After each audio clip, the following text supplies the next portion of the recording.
Students, तो आज हम कलरव कक्षा 5 पाठ 13 करेंगे, जो कि है सरदार वल्लभ भाई पटेल।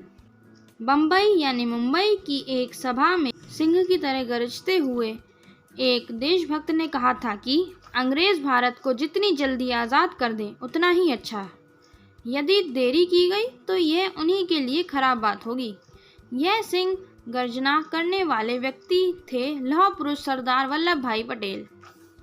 वल्लभ भाई पटेल का जन्म 31 अक्टूबर 1875 को गुजरात के पेटलाद तालुके के करमसद गांव में हुआ था। उनके पिता का नाम झब्बेर भाई पटेल और माता का नाम लाड़बाई था। झब्बेर भाई किसान थे। सरदार पटेल के बचपन की एक घटना है।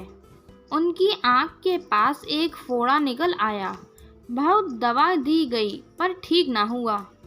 किसी व्यक्ति ने सलाह दी कि लोहे की सलाख खूब गर्म करके फोड़े में धंसा दी जाए तो फोड़ा फूट जाएगा।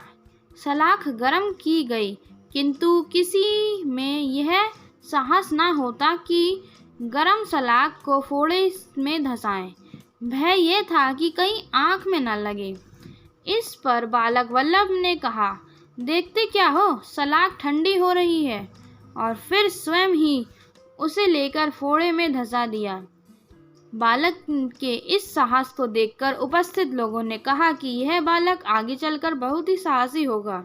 22 वर्ष की उम्र में उन्होंने नाडियाद स्कूल से मैट्रिक परीक्षा पास की। फिर मुख्तारी परीक्षा पास करके गोधरा में मुख्तारी करने लगे। कुछ समय बाद वल्लभ भाई वकालत पढ़ने के लिए विदेश चले गए।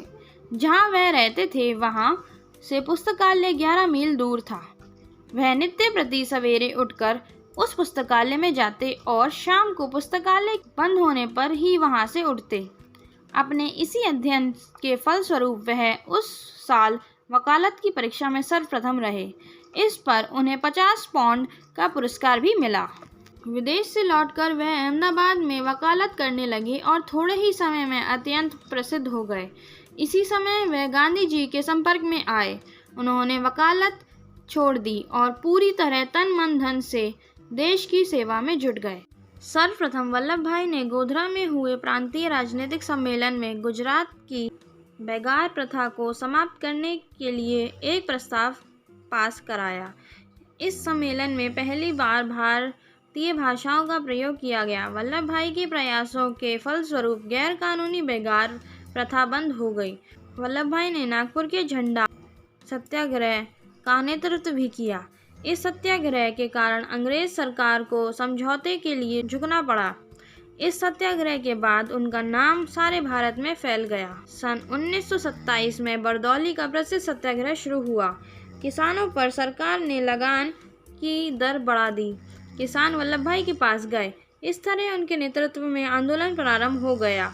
उन्होंने गांव वालों को इस तरह संगठित किया कि लगान मिलना तो दूर, गांवों में अंग्रेज अफसरों को भोजन, रिहाइश और सवारी तक मिलना मुश्किल हो गया। अंग्रेज सरकार ने इसके विरोध में बहुत अत्याचार किए। गरीब किसानों के घरों के ताले फौज के जरिए तोड़वाकर सामान जब्त करके मालगुजारी वसूल करने की कोशिश की गई, पर सरकारी खजाने में एक कौड़ी भी जमा न हुई। हजारों लोग जेल गए। उनकी गाय भैंस तक जब्त कर ली गई, पर उन्होंने सिर न झुकाया। यह तक कि जब्त किए गए सामान को उठाने वाला कोई मजदूर नहीं मिलता था और न जब्त की गई जायदाद की नीलामी में बोली लगाने वाला कोई आदमी। महीनों तक यही हाल रहा। अंत में सरकार को झुकना पड़ा। सन 1929 में लाहौर में पूर्ण स्वराज की मांग की गई। अंग्रेज सरकार ने इसे नहीं माना। गांधी जी ने फिर से सत्याग्रह का नारा दिया और 12 मार्च को प्रसिद्ध दांडी यात्रा शुरू कर दी। इसके बाद 6 अप्रैल को नमक कानून तोड़कर उन्होंने नमक सत्याग्रह आरंभ किया। सरदार पटेल ने इस सत्याग्रह में भाग लिया। वह गिरफ्तार कर लिए गए और उनको 3 माह की कैद और 500 रुपये जुर्माने की सजा दी गई। सरदार पटेल ने जुर्माना स्वीकार न कर उसके स्थान पर 3 सप्ताह और जेल में ही काटे। सन 1939 में द्वितीय विश्व युद्ध प्रारंभ हो गया। अंग्रेज सरकार ने अपनी ओर से भारत के इस युद्ध में शामिल होने की घोषणा कर दी। इसका सर्वत्र विरोध हुआ। सरदार वल्लभ भाई पटेल 17 नवंबर 1940 को व्यक्तिगत सत्याग्रह के दौरान गिरफ्तार हुए। वे स्वास्थ्य खराब होने के कारण 9 महीने बाद रिहा कर दिए गए।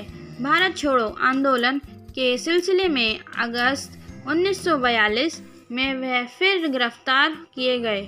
अन्य सभी नेताओं के स्थान पर 15 जून 1945 को वह छोड़ दिए गए। 15 अगस्त 1947 को देश आज़ाद हुआ। सरदार पटेल ने गृह मंत्री का कार्यभार संभाला। स्वतंत्रता के बाद देश के सामने कई समस्याएं आईं। सरदार पटेल ने अपनी सूझबूझ से इन सभी पर काबू पा लिया। जिस कार्य के लिए सरदार पटेल को सदैव याद किया जाएगा वह था देशी रियासतों का एकीकरण। जब अंग्रेज भारत छोड़कर जाने लगे तो देशी रियासतों को यह आज़ादी दे गए कि वह चाहें तो आज़ाद रह सकते हैं, चाहे भारत या पाकिस्तान में मिल जाएं। सरदार पटेल ने इस विकट समस्या को अपनी दृढ़ता और सूझबूझ से हल कर दिया और लगभग 600 रियासतों को भारतीय संघ का अटूट अंग बनाकर भारत के मानचित्र को नवीन स्वरूप प्रदान किया।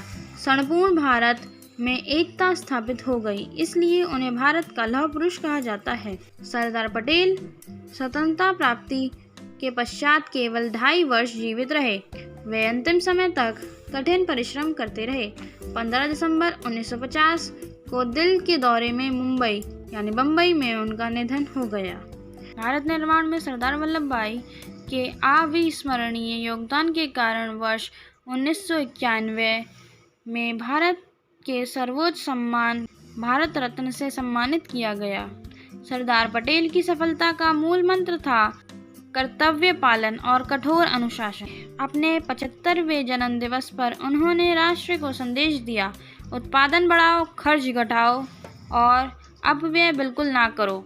तो ये लेसन है सरदार वल्लभ भाई पटेल का। ये उधर इनका चित्र दिया गया है। इसी के बारे में इनका पूरा पाठ है।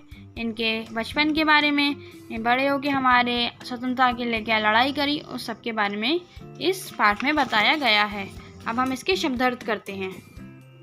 देशभक्त का मतलब होता है देश के प्रति प्रेम तथा भक्ति का भाव रखने वाला। लौह पुरुष वल्लभ भाई पटेल को उनके साहस एवं मन की दृढ़ता के लिए लोगों द्वारा दी गई उपाधि। ये एक उपाधि है जो कि वल्लभ भाई पटेल को दी गई थी लोगों द्वारा। बेगार प्रथा होती है बिना मजदूरी के बलपूर्वक कराया जाने वाला काम, ये बेगार प्रथा होती है। सत्याग्रह मतलब सत्य के प्रति आग्रह करना। अपव्यय मतलब फिजूल खर्ची। जुर्माना मतलब दंड। नासूर मतलब वह घाव जो जल्दी ना भरता हो। गैरकानूनी नियम विरुद्ध। जायदाद संपत्ति। जनसेवा जनता की सेवा। निरंतर मतलब लगातार। तो इसी के साथ आज की वीडियो कंप्लीट होती है। Thank you for watching.